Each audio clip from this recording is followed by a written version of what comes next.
Pada kesempatan kali ini kita akan belajar tentang struktur dan fungsi jaringan pada tumbuhan. Tujuan pembelajaran kali ini adalah 1. Menjelaskan fungsi akar. Yang kedua, mengidentifikasi bagian-bagian akar.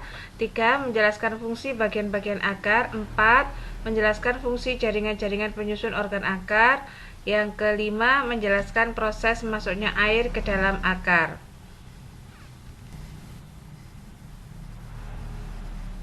Struktur tubuh tumbuhan terdiri atas struktur utama dari tubuh tumbuhan adalah akar, batang, dan daun. Sementara bunga dan buah adalah struktur tambahan pada tumbuhan. Setiap tumbuhan memiliki akar, batang, dan daun.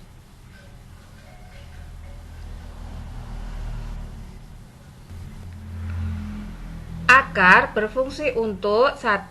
Untuk menyerap air dan garam mineral atau zat-zat hara dari dalam tanah. Yang kedua, menunjang dan memperkokoh berdirinya tumbuhan.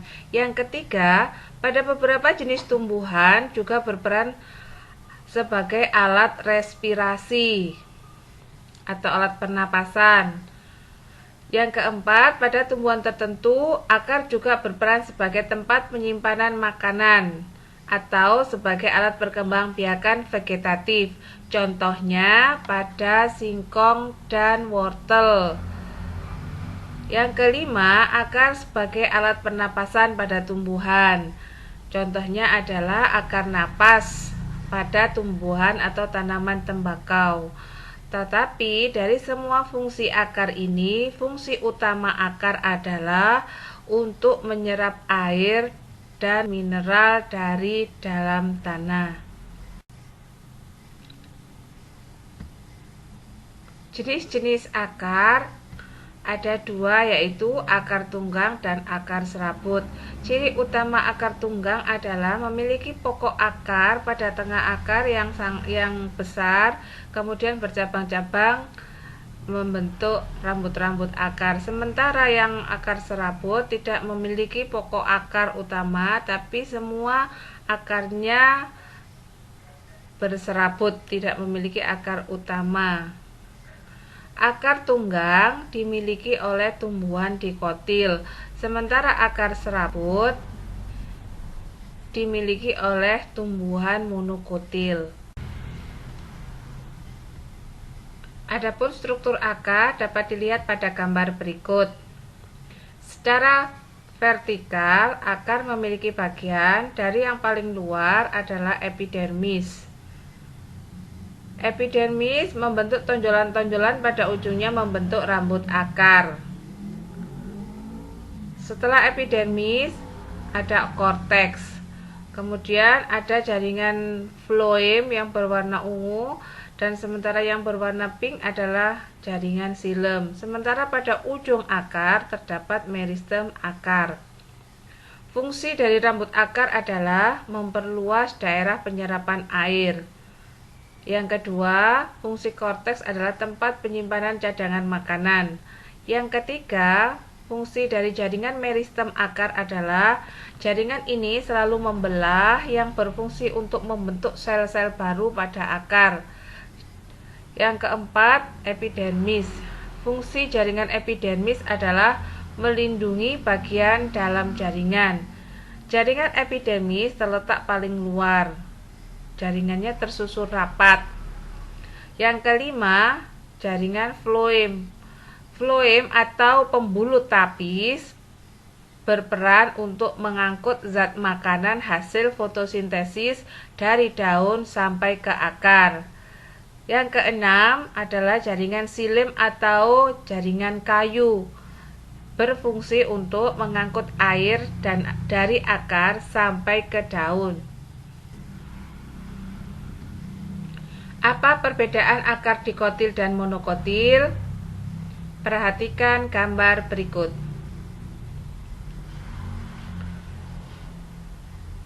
Jika akar dipotong secara melintang, akan terlihat gambar seperti di bawah ini.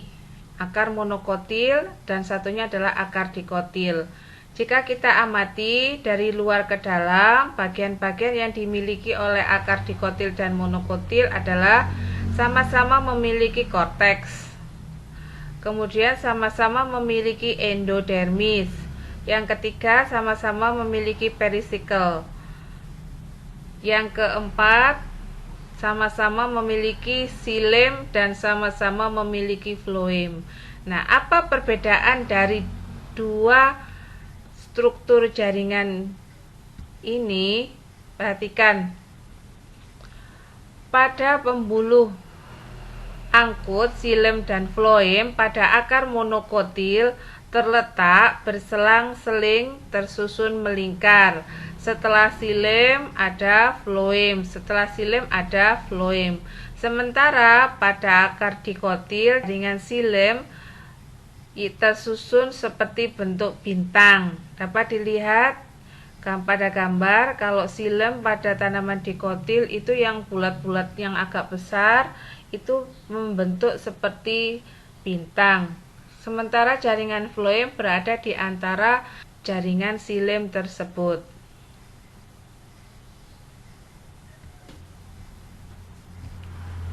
Bagaimana proses masuknya air ke dalam akar? Perhatikan gambar berikut.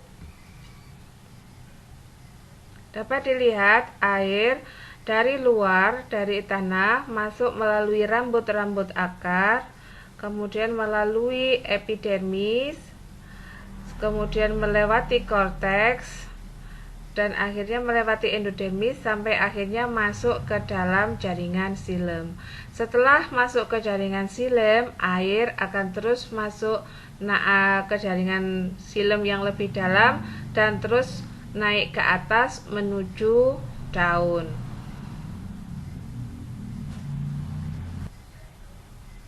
Untuk lebih memahami tentang materi struktur akar pada tumbuhan, kerjakan tugas berikut.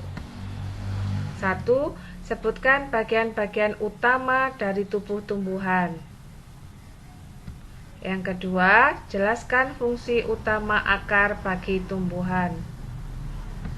Yang ketiga, jelaskan fungsi lain atau fungsi tambahan dari akar selain fungsi utama. Yang keempat, sebutkan jaringan-jaringan penyusun akar mulai dari paling luar sampai ke dalam. Yang kelima, jelaskan fungsi jaringan-jaringan penyusun akar. Yang keenam, gambar dan jelaskan struktur akar tumbuhan dikotil dan monokotil. Kemudian yang ketujuh, terakhir jelaskan perbedaan struktur akar tumbuhan dikotil dan monokotil.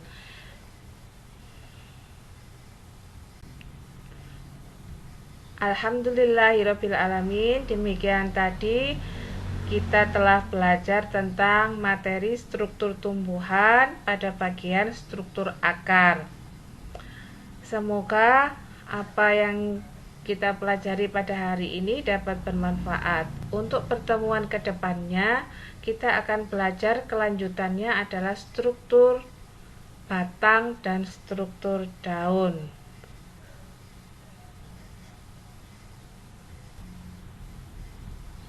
Assalamualaikum warahmatullahi wabarakatuh.